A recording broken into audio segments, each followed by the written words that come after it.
Sobat Atlantis di channel Atlantis, kita lanjutkan diskusi kita menyambung minggu lalu tentang Stars of Wonderland. Namun dari dapur Atlantis ini admin meminta saya membacakan adab dan etika.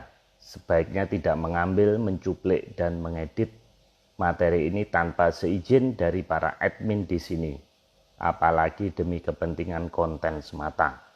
Semesta punya mata, semesta punya telinga, ngunduh woing Pakarti, TTD, admin Atlantis Research Center.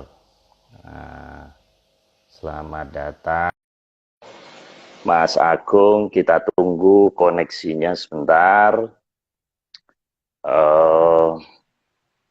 Hari ini kita cukup banyak, 21 slide.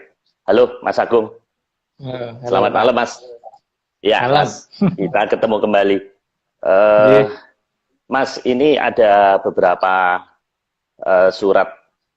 Ini kalau dulu surat dari pendengar kalau zaman radio dulu. Jadi ini satu pertanyaan dan satu puisi. Ini puisi harus saya bacakan karena ini kaitannya dengan bintang. Jadi dia juga penggemar acara kita.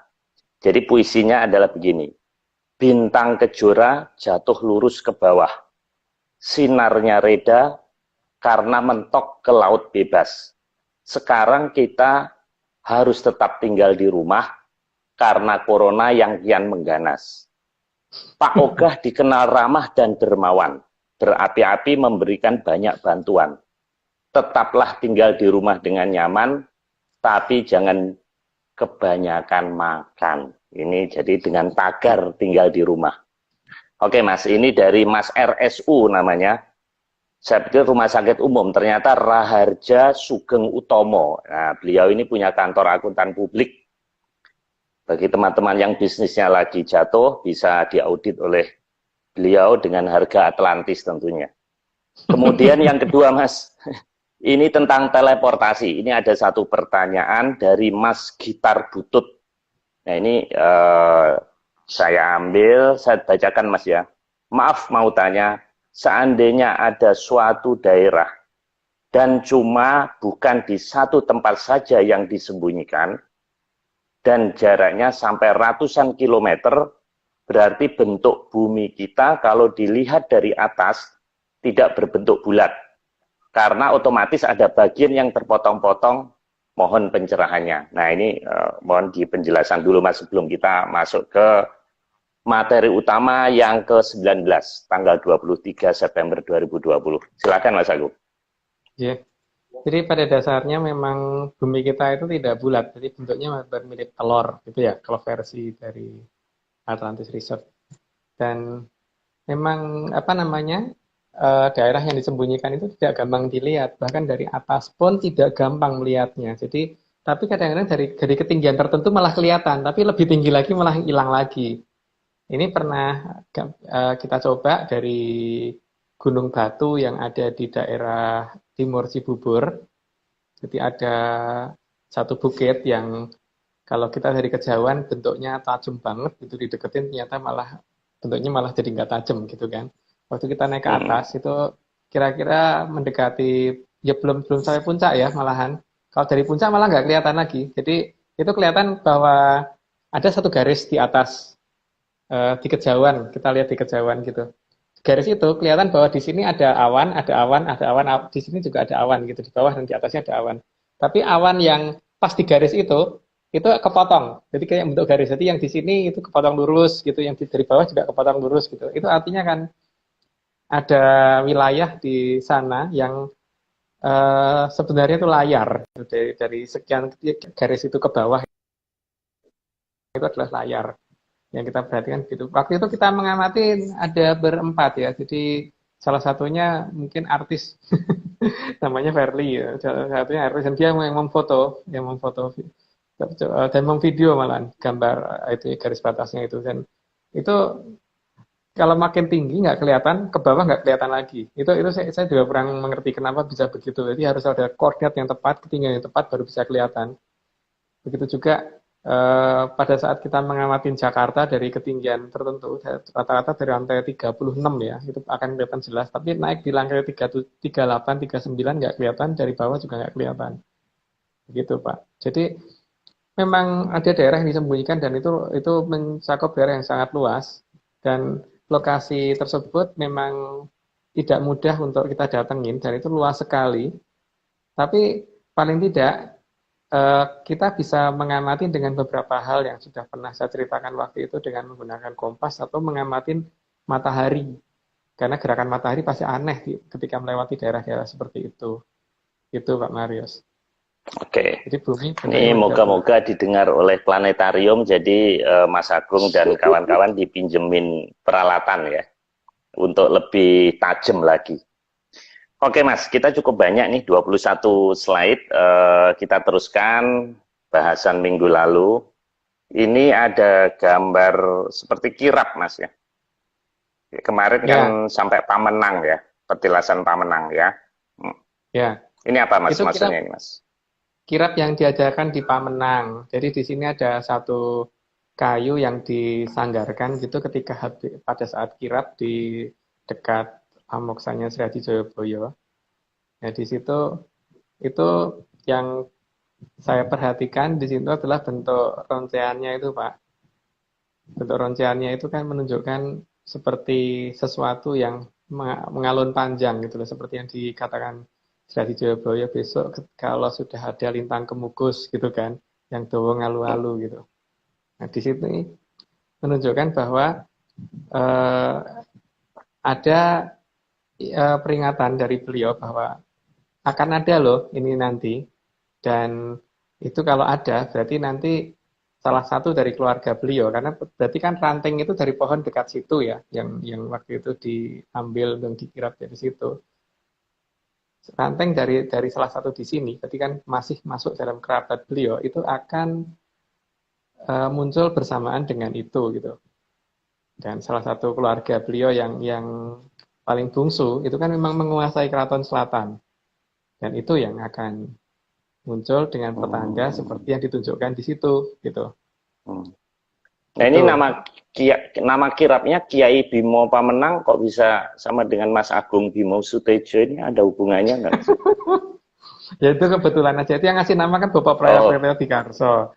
Dulu kan memang waktu pas beliau ke Pamenang, waktu itu masih jadi makam kuno gitu, dikenal dengan tempatnya Mbah Ageng gitu.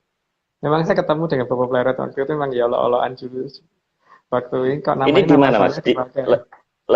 Letaknya di mana Mas? Di Kediri apa gimana? Di Kediri.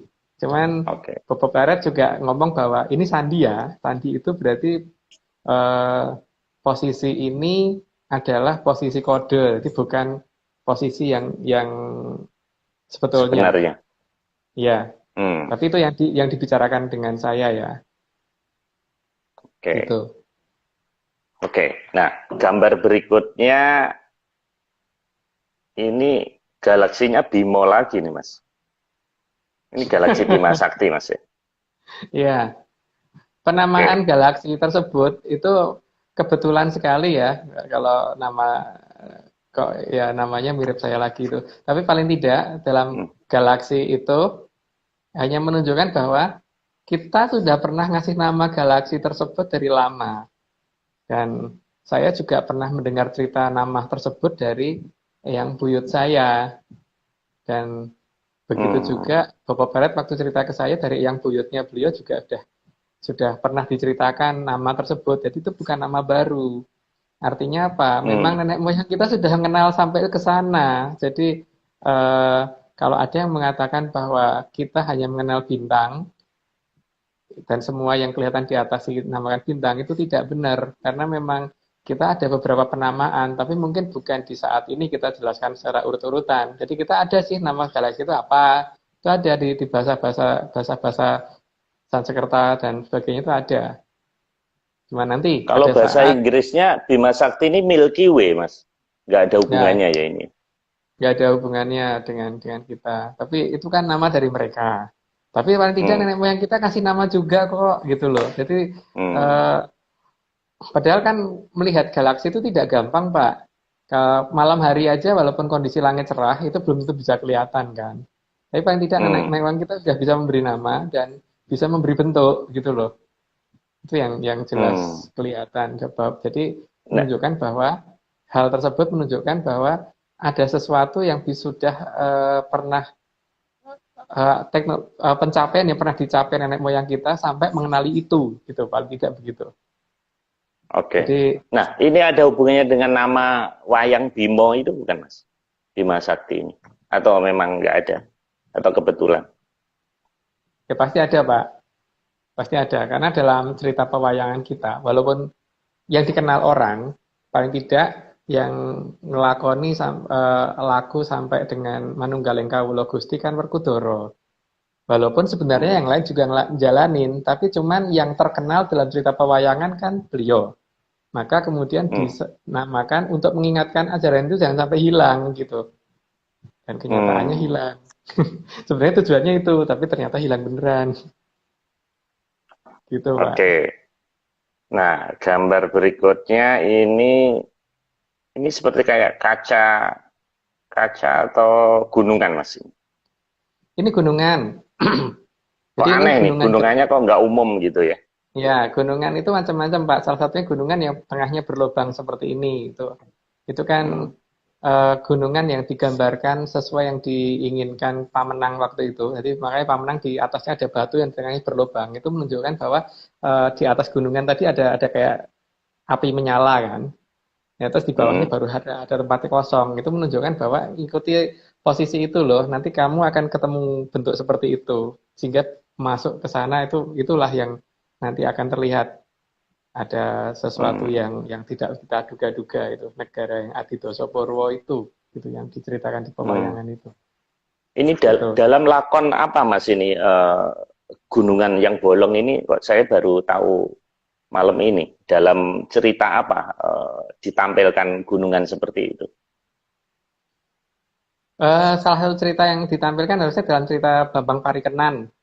Terus turunnya hari, mulai mulai adanya penamaan hari-hari, ada penamaan bulan dan sebagainya. Karena bulan-bulan kalau penamaan hari mungkin sampai dengan hari ini masih bisa terjaga ya, tapi kalau penamaan bulan ternyata saat ini sudah diganti-ganti. Jadi saya hanya mengenal satu, kebetulan yang lainnya lupa. Itu terlalu banyak yang ditulis, hilang tulisan saya. Ya, saya Hmm. kenal salah satu bulan yang namanya bulan Palguno itu kan. Tapi bulan-bulan yang Hmm. lain saya sayangnya nggak inget gitu. Tapi paling tidak Hmm. eh, itu ada di lakon cerita di zaman Bambang Parikenan ke atas. Itu sering digunakan lakon apa gunungan tersebut gitu Pak. Dan itu Oke. menunjukkan bahwa adanya gerbang gitu yang jelas gitu. Wah, semua jadi mengandung apa namanya? Sandi ya ternyata. Nah, kalau ini Taman Mairo Koco ini apa, Mas? Eh, cerita tentang Taman Merah Koco itu kan dulu pada saat zaman Prabu Arjuna Sosrobau, Pak. Zaman Arjuna Sosrobau itu kan memerintahkan patihnya Patih Suwondo untuk membawa Taman Merah Koco dari Kaendran ke bumi. Kemudian dilakukan dengan bantuan Aji Condobirowo atau sebenarnya yang waktu itu namanya masih kan per zaman dia berubah nama ya. Jadi waktu itu eh, siapa tuh namanya sampai lupa ya. Yang wujudnya Buto Bajang kecil itu loh. Yang diaku sebagai adiknya Patih Bambang Patih Suwondo itu. Saya lupa namanya kebetulan. Eh, itu yang berhasil menggeser jadi memindahkan Taman Merokoco dari Kaindran ke bumi. Jadi artinya Hmm. cerita itu saat ini dianggap mitos, tapi kalau bagi kita ini kita cari si mana sebenarnya Taman Merokoco itu sebenarnya disembunyikan. Karena kalau kita lihat ada 3 peringatan di sini dari mulai Babat Monomarto itu kan juga disebutnya Indraprasto karena yang bangun juga Betara Indra. Terus kemudian Hmm. Taman Merokoco juga dekat dari Kaindran dibawa turun dan sebagainya itu. Jadi beberapa Hmm. cerita ini menunjukkan memang semuanya dari Kaindran gitu yang ini dan ini adalah lokasi yang disembunyikan Dan pernah dibuka, Indraprastha pernah dibuka pada zaman Pendowo dan saat ini ditutup lagi gitu kan. Itu yang harusnya Oh. kita cari. Ya itulah yang dikatakan Wonderland, itu yang dikatakan Atlantis gitu. Artinya mereka ada. Hmm. Jadi mereka ada sebelum bumi ini diciptakan, Mas? Bukan, bukan sebelum bumi diciptakan, setelah bumi diciptakan, Pak. Karena proses pemindahan Taman Merokoco itu kan zaman Prabu Arjuna Sosrobau, tadi sudah ada kerajaan. Setelah ada kerajaan itu kan dari buminya sudah Hmm. ada, Pak. Kalau enggak nginjak apaan, gitu kan, sudah ada. Hmm. Buminya sudah Ini ada. kalau saya googling, Mas, Taman Mairokocho tuh di Jawa Tengah nanti ini. Di Nanti Solo. harga tiketnya juga ada. Enggak, Taman Mininya Jawa Tengah ini nanti namanya Mairokocho. Oke, Mas, Ya. kita teruskan. Ini berikutnya relief. Ini bangunan misterius di Borobudur nih, misteriusnya yang sebelah mana ini, Mas? Itu ada bentuk mirip koil Tesla di atas itu, Pak. Hmm, Itu yang seperti tahanan ini. iya, yang memberikan sinar yang kuat ke kita sehingga itu untuk arahan supaya kita tidak salah pada saat menuju ke arah sana, ke arah dari kerajaan Hmm, Atlantis ada petunjuk dari sana, dari itu. Kalau itu tidak dinyalakan, nanti tidak ada petunjuk arahnya. Tapi ketika itu dinyalakan, berarti ada arahan ada arah yang bisa kita tuju gitu. Dan itu kan digambarkan juga di Gapura Jepara berupa kayak nanas kebalik itu di atas pintu. Dan tadi hmm. di beberapa lambang gunungan juga dilambangkan ada lambang api di atas dan itu digambarkan di Borobudur dari jarak dekatnya seperti itu sebenarnya bentuk aslinya. Hmm. Ini di Borobudur, Mas ya? Di Iya, di Borobudur ya? Borobudur. Iya. Nah, apa berarti di atas, tepat di atas Borobudur tuh ada pintu masuk Atlantis itu atau hanya itu perlambang aja? Artinya koordinatnya apakah tepat di atasnya atau bukan, Mas? Bukan, karena candi itu dalam bahasa Sanskerta tulisannya kan kalau dicoret kita bacanya Siandi, Pak. Siandi itu artinya kode kan. Jadi di Hmm. situ adalah kode untuk kita mencari sesuatu yang lebih baik lagi, sesuatu yang lebih apa namanya, sesuatu yang disembunyikan di belakang sandi tersebut apa gitu loh. Itu Hmm. ada kodenya di situ salah satunya.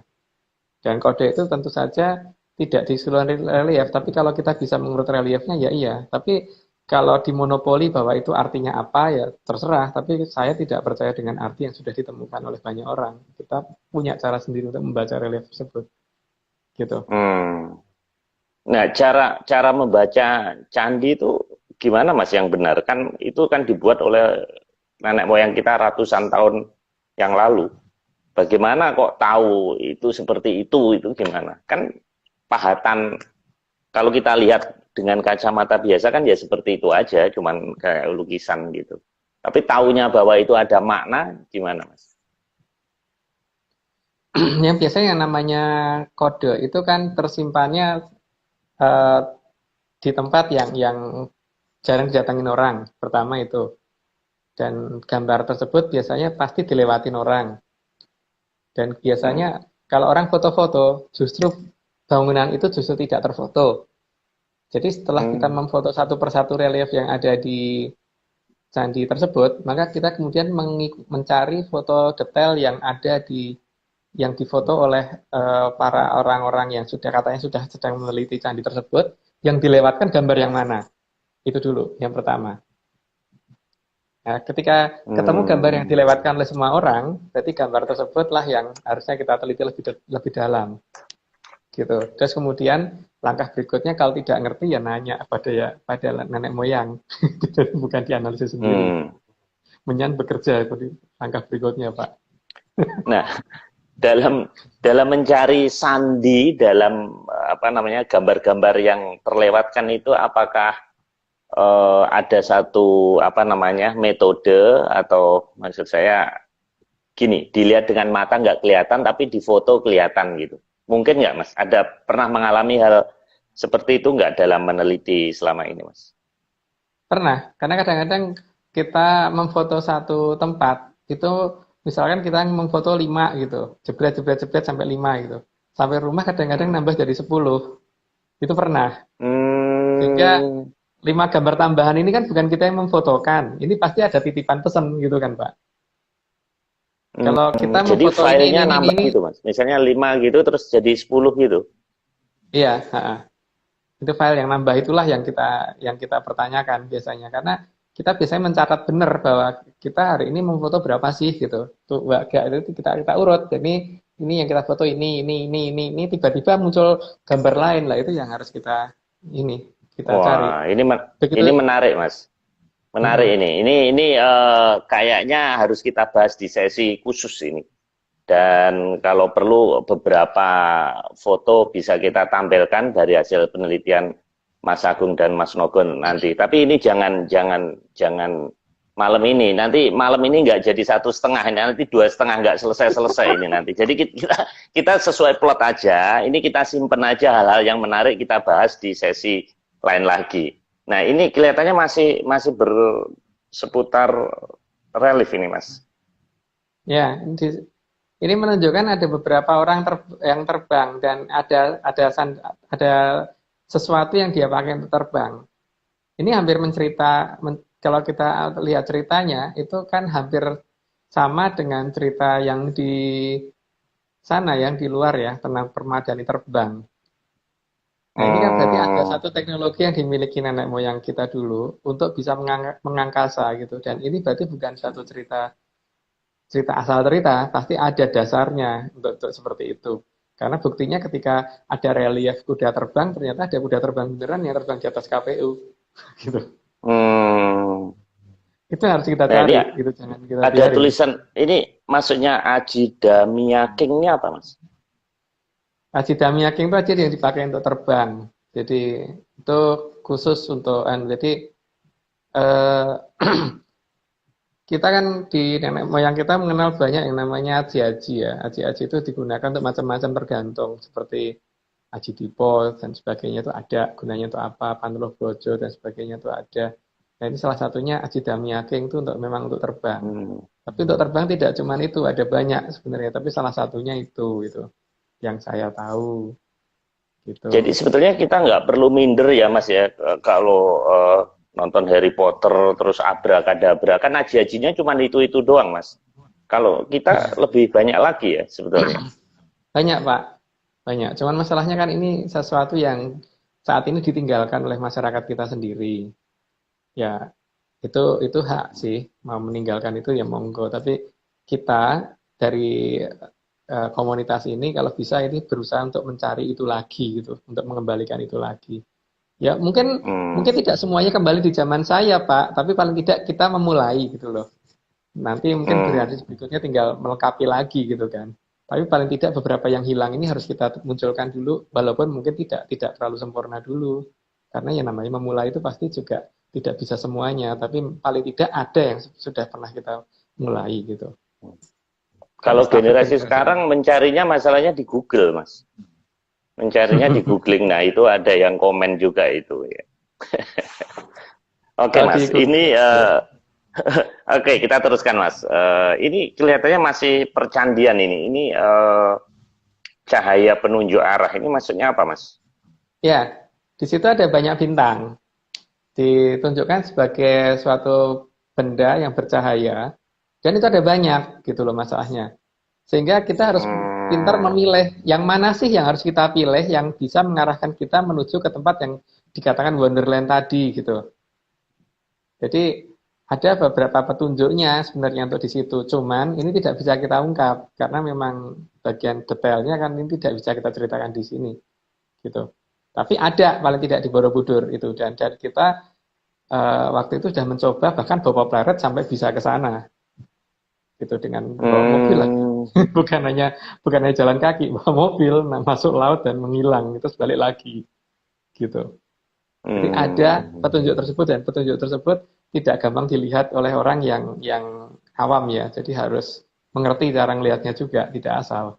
Dan nanti ada banyak, dan nanti harus bisa bedain yang mana sebenarnya yang merupakan lintang panjer itu yang mana gitu. Kita baru tahu Mas, candi itu ternyata kok banyak menyimpan misteri ya. Kita pikir cuman ya bangunan yang peninggalan lah, seperti orang ninggalin rumah misalnya, ninggalin bangunan apa yang masif yang besar, ternyata kok di dalamnya sedemikian detailnya ya. Ini Mas Agung gimana cara menemukan ini, kok bisa tahu di situ ada petunjuk itu gimana, Mas? Ya tadi toh Pak, yang pertama kan kita selalu melihat apa yang diabaikan orang, itu dulu. Terus yang kedua, ketika kita memfoto daerah yang tidak kita foto tapi tetap muncul di foto kita apa, itu kan. Terus yang berikutnya kan kita bertanya kepada kepada yang bisa ditanya. Nah kebetulan waktu itu zaman tersebut kita masih ada dua orang yang bisa ditanya. Salah satunya Bapak Plaret Weryotikarso yang ada di Jogja sama yang Kati yang di Gemolong waktu itu. Yang Kati yang di Gemolong itu lucu Pak. Jadi waktu pas saya berangkat dari Solo naik pesawat ke Jakarta, itu kan beliau nganterin ke bandara.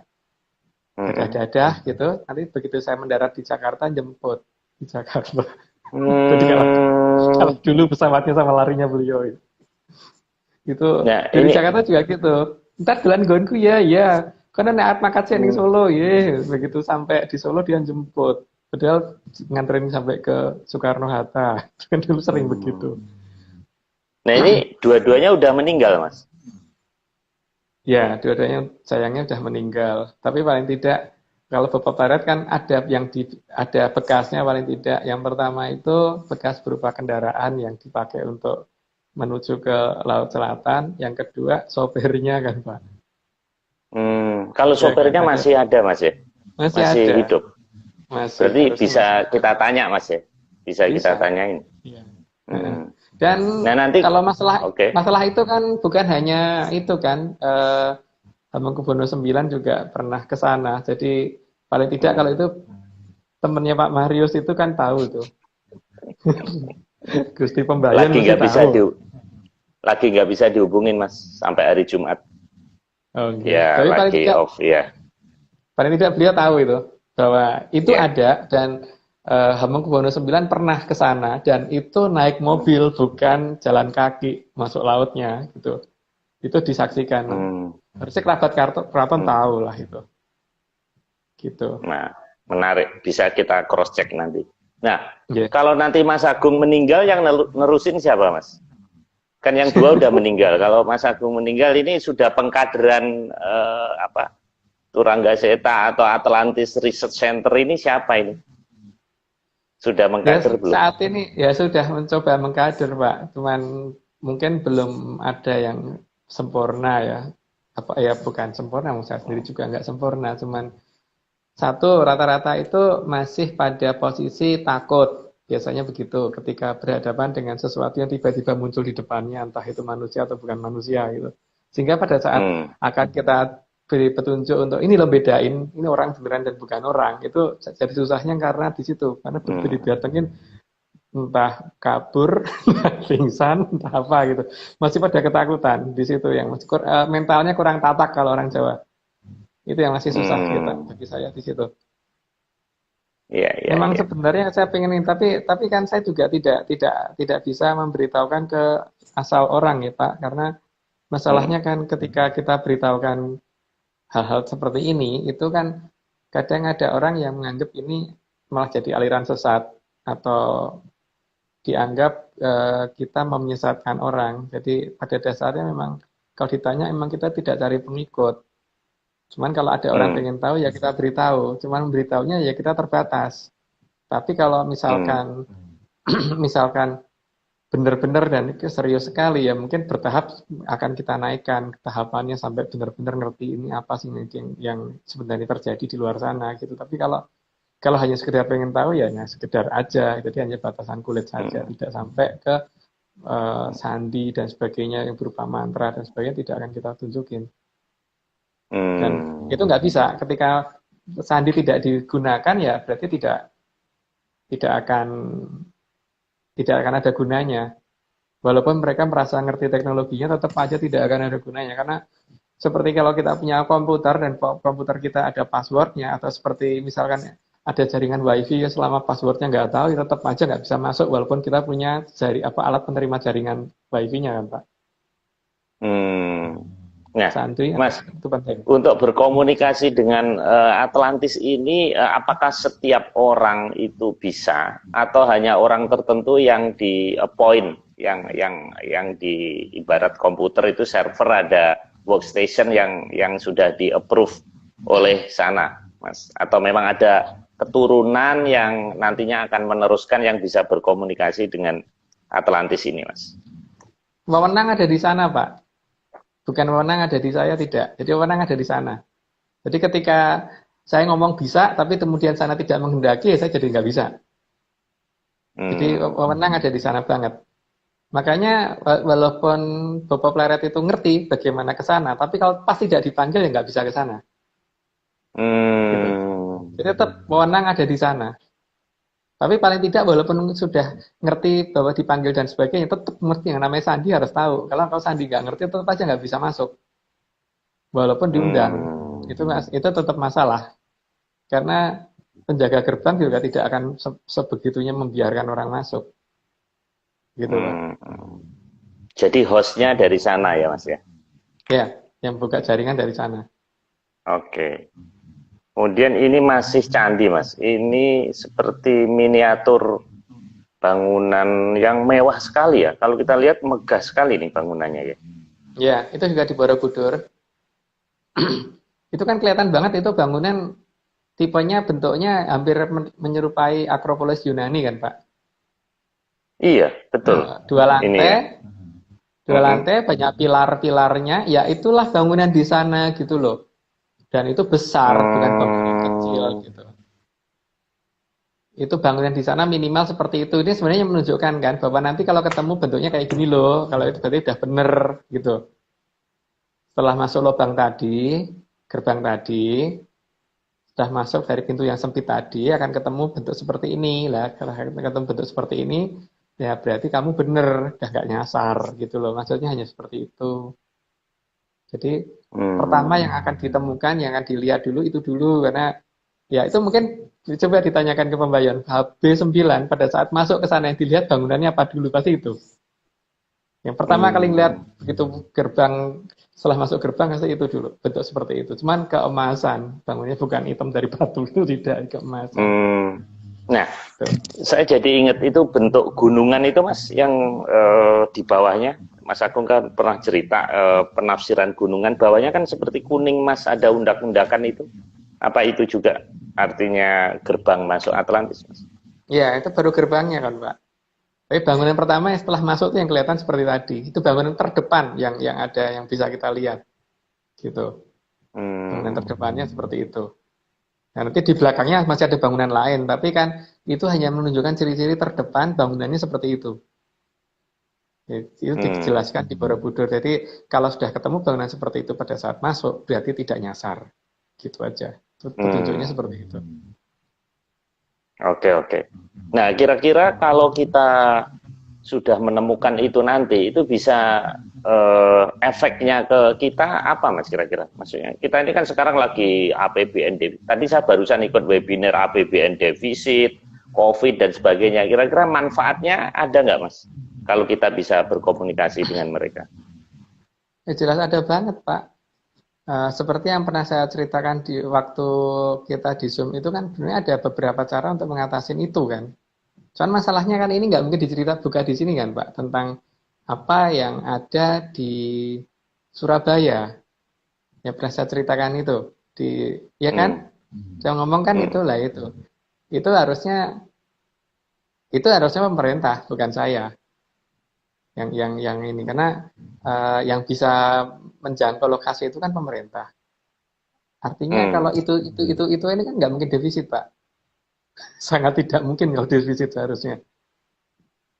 Soalnya masalahnya kan ya ketika pemerintah menganggap itu tidak ada ya terserah. Ya, itu kan memang haknya pemerintah mau dianggap ada atau tidak. Kalau dianggap tidak ada ya itu ya sudah. Berarti apesnya masyarakat gitu aja. Karena pemerintahnya tidak tahu. Gitu kan. Kalau saya kan nggak bisa maksa. Ya sono kalau misalkan pengen dicari ya sana, kalau enggak ya sudah. Tapi ya itu problemnya semuanya ada di sandi.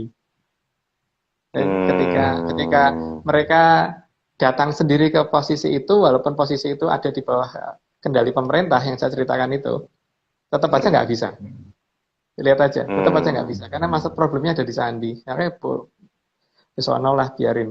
Malah biar dicoba dulu, Pak.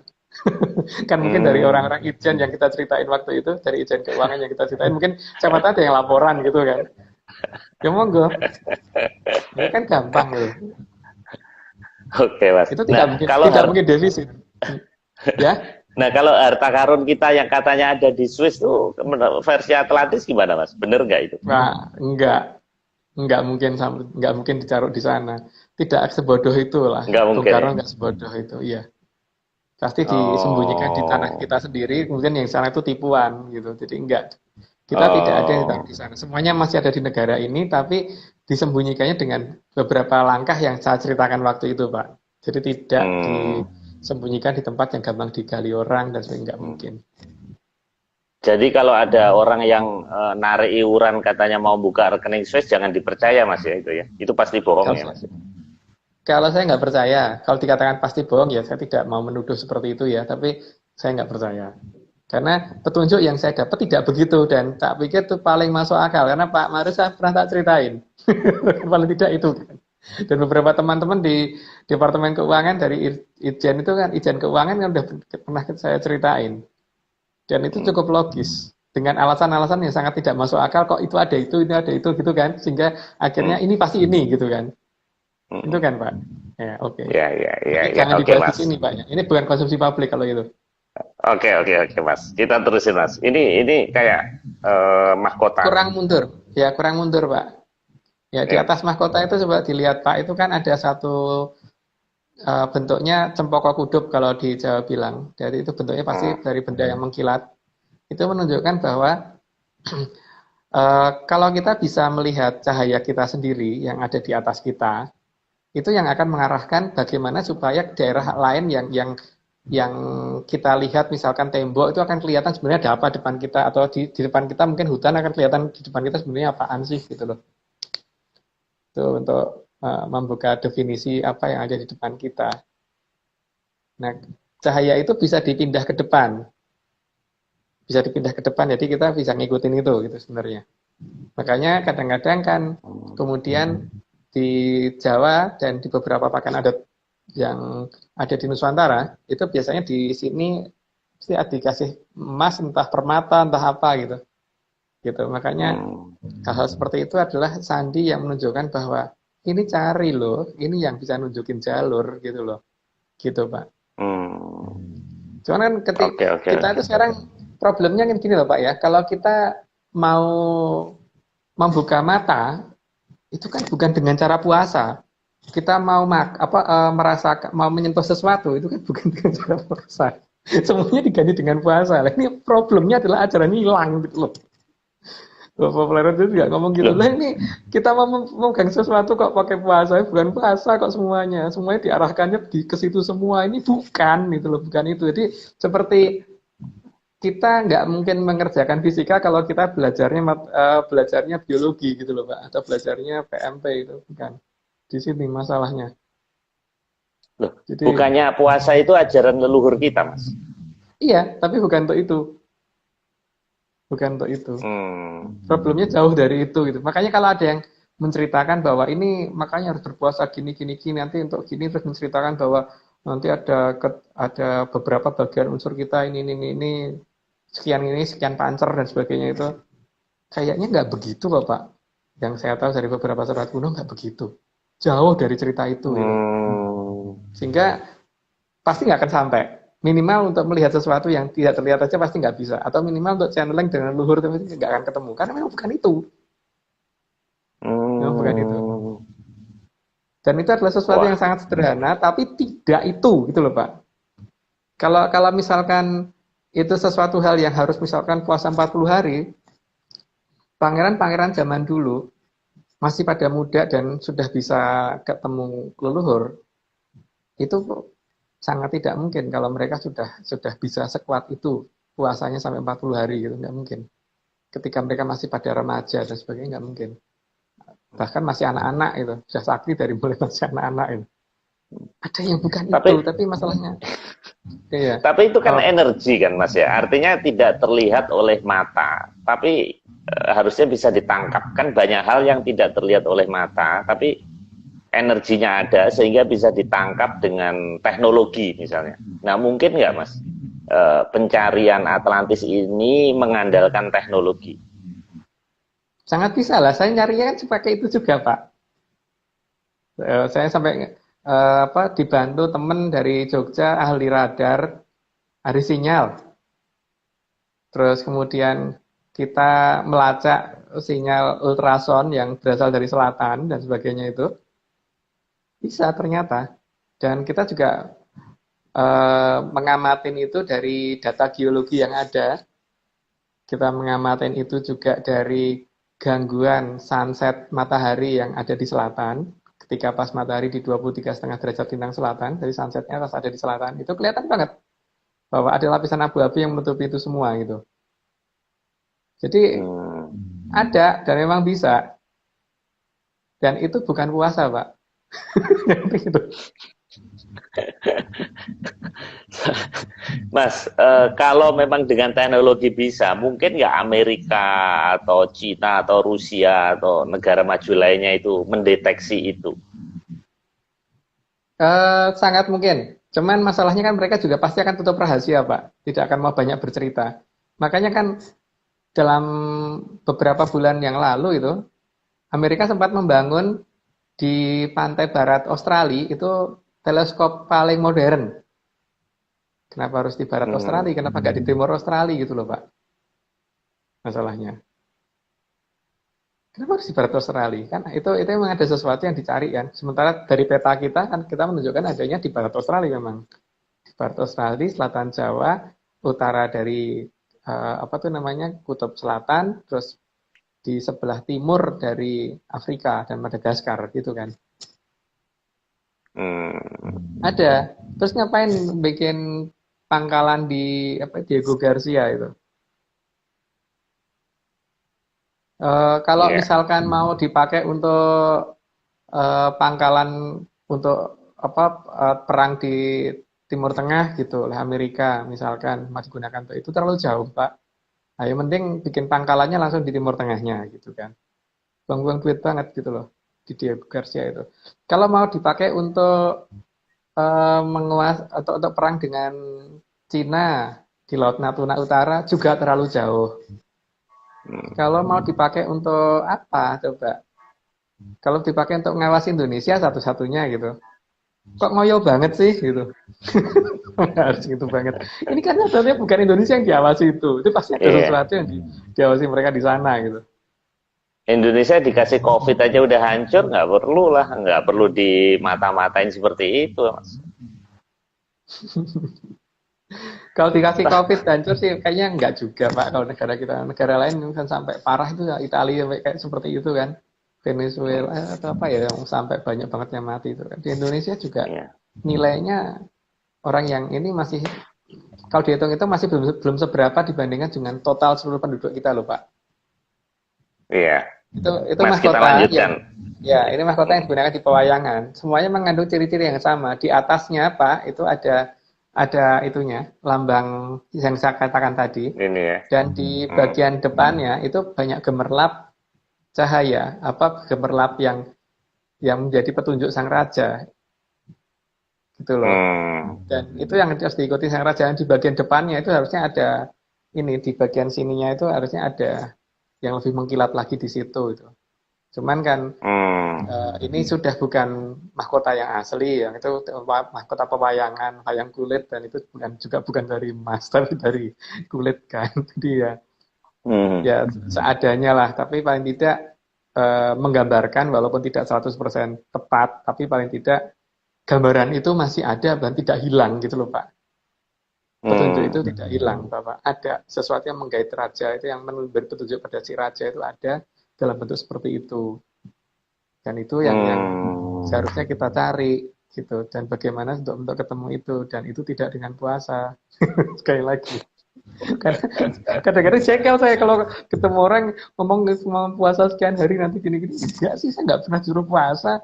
Saya nggak pernah. Kalau saya tuh makan aja sehari mungkin pagi setengah siang, siang setengah siang pas siang agak sore, terus sore agak siang, terus sore. Banyak Pak, nggak cuma 3 kali. Gitu. Oke Mas, kita lanjutkan Mas. Ini matahari Majapahit yang terkenal itu. Ini Ya, orang menyatakan itu Surya Majapahit, kata banyak orang. Tapi bagi saya itu yang penting itu adalah ini ada satu petunjuk bintang terang sebenarnya yang akan menunjukkan kita ke peradaban yang sebetulnya. Nah, bintang terang ini cari gitu loh. Jadi jangan ini, dan untuk melihat bintang terang ini kita membutuhkan bintang dari kita gitu. Cahaya yang kita miliki dulu harus muncul dulu, dan itu dicari bukan dengan puasa. Gitu. Iya Tapi ya, aneh juga ya. Lambang Majapahit pun juga matahari Mas ya. Iya. Jadi yang paling penting ini loh Pak ya. Ini kita tidak ngomong perkara agama, tapi ini ngomong perkara bagaimana kita menggunakan indera kita secara sempurna. Karena saat ini kan kalau misalkan kita mau mendengar itu kan kita pakai telinga, dan untuk mendengarkan dengan telinga itu kan bukan dengan puasa. Memang ya harus dengerin gitu. Tapi kalau telinga kita sumpel ya nggak akan mendengar gitu. Bagaimana nyumbuk sumpel itu loh. Yang penting itu kan. Terus kalau kita mau melihat gambar ya kita harus buka mata, jangan merem. Kalau merem ya nggak ngeliat apa-apa. Dan untuk buka mata ini mata dia saya buka gini bukan dengan cara puasa. Untuk mencium bau wangi itu dengan hidung, dengan mencium dari hidung, dan untuk mencium bau yang wangi itu bukan dengan saya harus puasa 40 hari, enggak. Untuk merasakan bisa manis, asin dan sebagainya itu dengan lidah. Dan untuk merasakan itu tidak dengan puasa juga. Itu juga dengan indera yang satunya gitu. Dan ini semua kan selalu disalahartikan di sana. Gitu. Itu coba tanya ke pembayon, harusnya pernah itu denger itu. Oke Mas, kita terusin Mas. Ini petunjuk juga ini. Ini lancip juga. Ini ada dua di bawah sini sama di atas, apa maksudnya? Di sini ada yang daerah yang bundar itu Pak sebenarnya, tapi itu kan masalahnya gambaran yang bundar itu kita fotonya sini Mas ya. Yang foto saya kan dulu hilang ya. Jadi yang dibundar di belakangnya itu, yang di belakang. Oh ini. Itu kan ini kayak menunjukkan altar ini. ya, menunjukkan kayak altar untuk menuju ke suatu tempat. Nah, terus kalau coba ke atas sedikit Pak, nah itu yang lancip itu di depannya kan ada 3 buletan. Bukan itu, bukan itu di bawah, di bawah lagi Pak. Oke. Nah, ada 3 buletan kan, berarti ada 3 peradaban yang saat ini sebenarnya masih eksis. Ada 3 peradaban yang masih ada. Yang orang kenal kan baru Lemiro sama Atlantis, masih ada satu lagi. Itu yang ditunjukkan di situ. Makanya namanya Cetho. Ini jelas ada. Oh ini di mana Mas? Ini Candi Cetho. Candi Cetho. Iya, di Candi Cetho. Cetho itu kan artinya jelas banget gitu kan. Oke Mas. Ada tiga dunia, ada 3 peradaban digambarkan di situ. Yang ada saat ini melindungi Nusantara seharusnya, kalau kita mau dilindungi. Gitu. Oke. Nah, katanya kok Lemuria Atlantis sudah hancur, ternyata enggak Mas ya? Nah, itu kan eksis. Kata mereka, kalau versi mereka ya, kalau versi saya sih enggak. Bagi saya, ini kok kenyataannya di lapangan Jogrok dekat Pandan Simo itu kan pernah itu ada pengobatan massal dari orang yang mirip tentara Amerika, tapi nggak bisa bahasa Inggris, ngomongnya Jawa Medok. Dan mereka punya peralatan untuk pengobatan yang sangat aneh, kayak salon pas gitu. Jadi kalau ada anak habis jatuh dari sepeda motor, luka di tangannya gini nih, tinggal ditempelin langsung sembuh. Itu kan bukan pengobatan zaman sekarang Pak. Kita nggak ada di peradaban kita itu pengobatan seperti itu. Dan mereka langsung nggak diketahui kapan datangnya, tiba-tiba menghilang gitu. Itu ada di sering paling tidak ditanyakan aja ke masyarakat yang di desa apa itu ya. Pandan Simo itu di mana Mas? Di Jogja. Pandan Simo itu di Jogja, selatan Bantul Pak. Itu kan nama-nama yang sering diinventaris sama pembayon itu. Bahwa ada daerahnya dia yang sering didatangi oleh dari sana gitu. Oke, Mas ini keris ya? Keris Ya, keris biasa aja kan ini. ya, keris Puspitari tapi yang nonce. ya, rencean itu kan menunjukkan seperti lintang kemukus toh Pak, di mana ada mawar merahnya, terus ada melatinya 7, ujungnya kantil putih 1, terus kantil melati 7 lagi, terus kantil putih 1 lagi, melati 7 lagi, kantil putih. Jadi kan kayak ekornya gitu. Itu kan Hmm.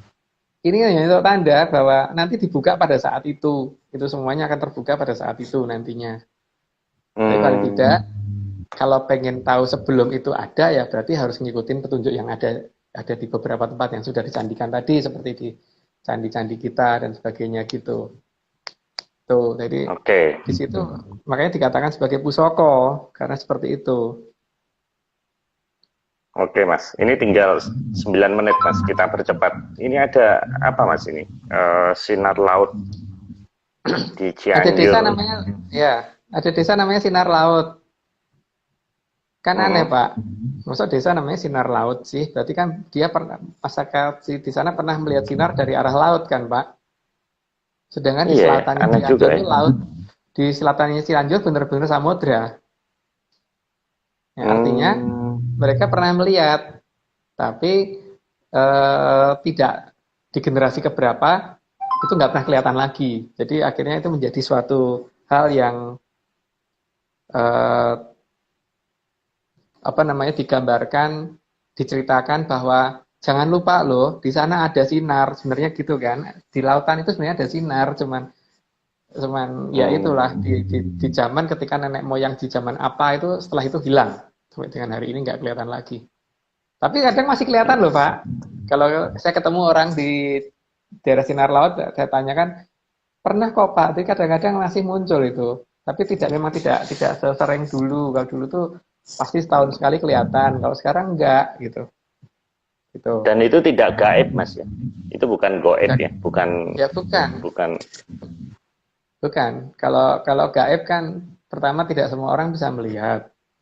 Yang kedua tidak sampai seperti itu melegendanya. Kalau melegenda itu kan berarti artinya dilihat banyak orang kan sampai wilayah itu dinamakan desa sinar laut kan berarti orang satu desa di zaman itu pernah melihat semua atau malah pernah ke Hmm. sana gitu.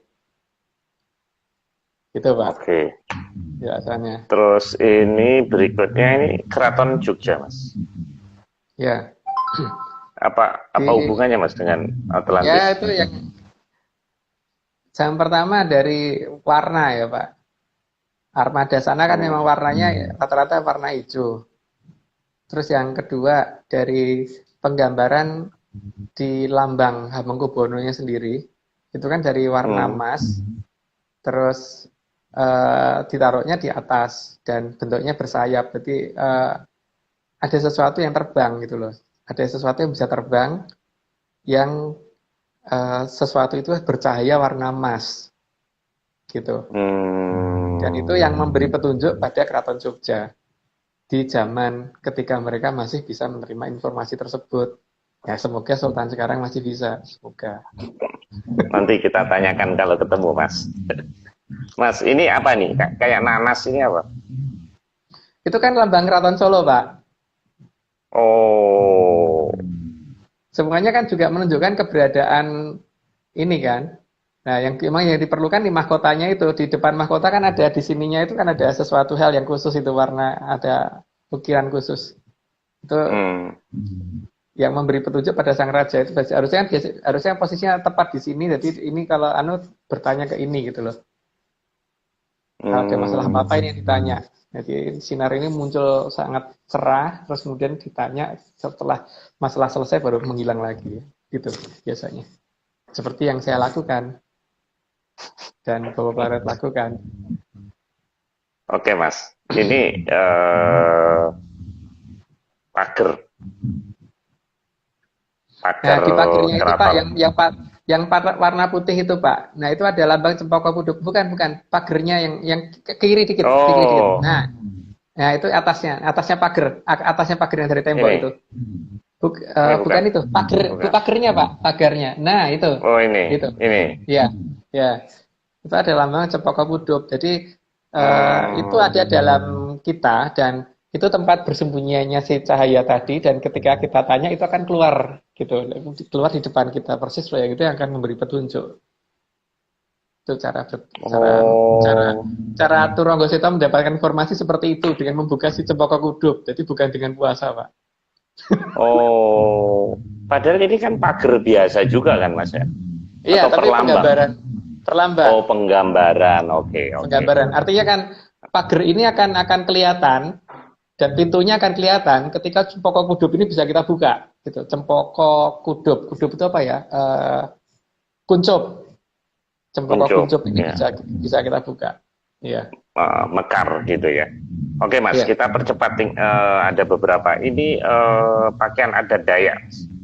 Iya. Di pakaian ada Dayak sendiri, coba sorotin salah satu kepala sukunya, Pak, itu. Itu juga Ya. menunjukkan ada sesuatu yang ditaruh di atas kepalanya itu kan, Pak. Hmm, Sama dengan di Jawa, sama persis, bahwa mereka juga petunjuk itu ada di depannya dia, dan itu ketika hmm. itu muncul baru ini yang ditanya oleh kepala suku gitu loh, bahwa ketika ada masalah atau ada apa itu yang ditanya Batak gitu. juga, Mas. Batak sama. Sama, semuanya memang begitu. Apa yang berwarna keemasan itu pasti dipasangin di batok gitu. Karena sebenarnya dia di depan lagi sih. Hmm. Teman nanti masuk pada saat kita selesai memberi informasi masuk lagi.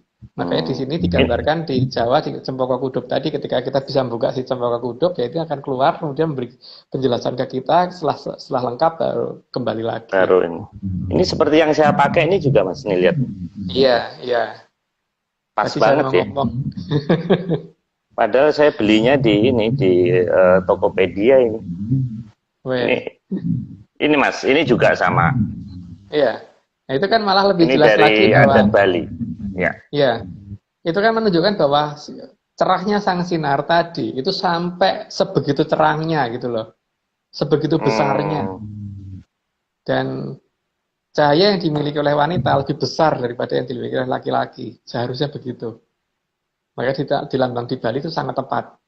Seperti itu memang. Ketika bersinarnya sang Sukmo sejati tadi. Hmm. Seperti itu. Hmm. Ini Mas, ini juga. Ya, itu juga gitu kan. Ada di petunjuknya, ada di atas kepala, selalu begitu kan. Iya, selalu begitu ya. Iya. Cuman masalahnya kan Oke. bagaimana membuka itu supaya itu kelihatan, dan itu yang harus diungkap kembali gitu.